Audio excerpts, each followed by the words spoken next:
Hey everyone, my name's Chris, and we're going to talk about Kanye in this video. Specifically, that this cool thing happened. Some of you may know that Kanye was a artist, a fine artist, a drawer, painter, what have you, before he was a musician. But we never really see any of the artwork.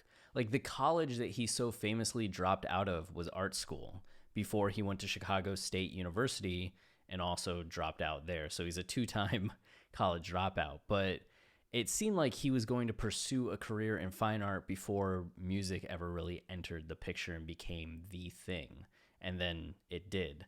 So this cool thing happened because up until like April 2nd, 2020, we had never really seen much of Kanye's artwork. But apparently, when Donda West passed away in 2007, all this art that Kanye had produced, he didn't want. So one of his cousins took the artwork, got married, or was already married, but this guy ended up with it. So it's Kanye's cousin-in-law, then took it to Antiques Roadshow, where it got valued between $16,000 and $23,000 just for these 5 pieces, which is kind of cool. And their quality, like until this point, all we had ever really seen of Kanye's artwork was this interview with Sway from 2004, 2005, which doesn't really convey that much of his skill. Like, we can go back through some of these pieces here. Bear with me as I click around. Cigarette, good, but you wouldn't say that this is like genius level, cutting edge. Self-portrait skulls, good, but you wouldn't say that this is like, oh my god, this guy's destined for great art. Same with this guy in bed. All very solid, all very good, but not the kind of stuff that you would imagine getting the hype that this little blurb down here had. So this was actually from a show that Kanye put on when he was 17. Kanye Omari West, a 17-year-old Atlanta-born artist, began his study of art at the age of 4 at the Hyde Park Art Academy. Since that time, he has studied art at the Art Institute of Chicago, Chicago State University, Nanjing University in the People's Republic of China. Donda went over there to teach for a year or so, and Kanye went with her. And the Polaris School for Individual Education. This fall, Kanye will begin his studies for the Bachelor of Fine Arts degree at the American Academy of Art in Chicago, and continue to pursue a career as a music producer as well. Hats off to Kanye West, graduate and artist extraordinaire. Yeah, you could buy it for $12 at that point in time. Oh, not to give short shrift, there was one piece in here. This glass, you can see, it's like a whiskey glass, and the colors are really cool. The perspective's kind of shifted. The perspective's on the glass, so the background kind of distorted because of the glass. That one shows a bit more of the skill that we'd see in these, which just far and away a much different level. Like, I'd almost think that these works were done when Kanye was 12, and these were the ones that were done when he was 17 and 18, getting ready to go to the American Academy of Art in Chicago. These feel far more polished than that, but these are apparently also from 94 and 95 when Kanye was 17 and 18, which is what he told Sway those other pieces were from. So a little strange. Maybe I'm reading too much into it. But these, man, okay, talk about reading too much into it. The thing that jumps out to me, first and foremost, is the piece on the left is so striking. But, okay, so we tend to view the work of artists, especially well-known artists, through some understanding of their biography.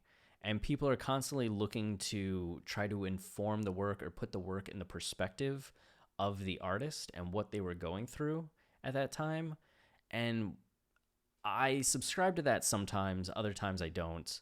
But it's hard to separate the art from the artist when you're looking at meaning or intent.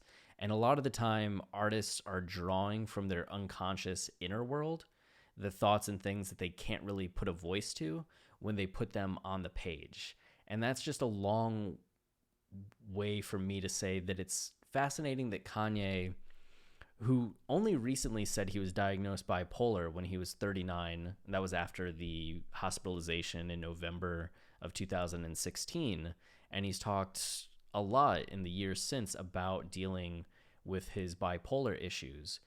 But duality has been such a point of concern in his music, from My Beautiful Dark Twisted Fantasy into Yeezus, into The Life of Pablo, into Ye.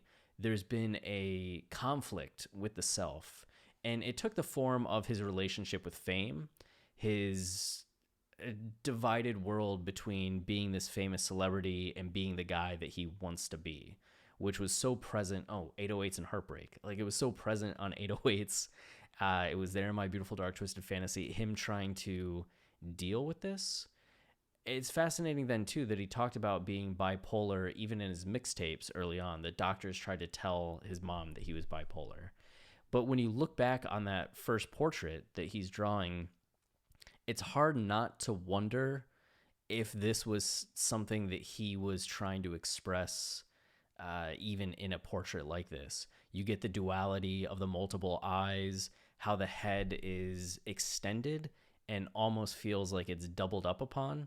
Like there's two faces in this one head, which would it be the first time that a bipolar artist or an artist dealing with this weird dual relationship that they have with the self would produce something of this nature? And I think you get a little bit of that too with the picture on the right that has the face that's kind of lost in shadow. And then, I mean, talk about the chains. Kanye has talked a lot about feeling mentally enslaved. I mean, first album, College Dropout, he talks on All Falls Down about the enslavement that we face from consumerism and the way that consumerism has become this new form of chains that keep us down. And he elaborates on that on New Slaves, again on St. Pablo. The fact that he's talked about feeling trapped so much, especially lately in the last few years, it's just fascinating to see these topics that have been so prevalent today be something that's captured in this visual work way back when he's just a teenager. Again, could that be reading way too much into it and applying what we know now to something back then? Yeah, absolutely. But could it also show that Kanye was concerned about these things all the way back then, and we can trace the evolution of the thoughts throughout his career? Yeah, I think so. And one thing to note is just the difference in styles that are expressed here. It's not the same surreal style on the left every time. The middle portrait is very realistic in its rendering, where the one on the right is far more flatter and dealing with light and shadow. It's surreal in a way that the left one isn't, and done in a style that the left one isn't. And then the nature, the landscape pictures on the bottom, completely different style. Again, these brighter hues and colors really have an energy and a vitality to them that make for a stark contrast to the portraits.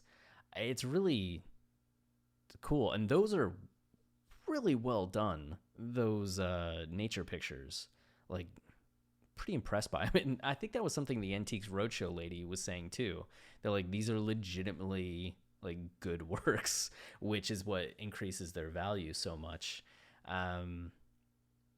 It's fascinating. I'm glad we get to see it. I wish that the guy on the show would have shown more of them, or that there had been more on display. I don't know if this means that he'll start selling more and we'll start seeing these crop up over the next few years, which would be fantastic in my book. I would love to see that. I would love to own one, but I'm not going to pay $6,000 to $8,000 for one. So maybe if he can throw me one for like, I don't know, what was it down here? $12 or 3 for $30.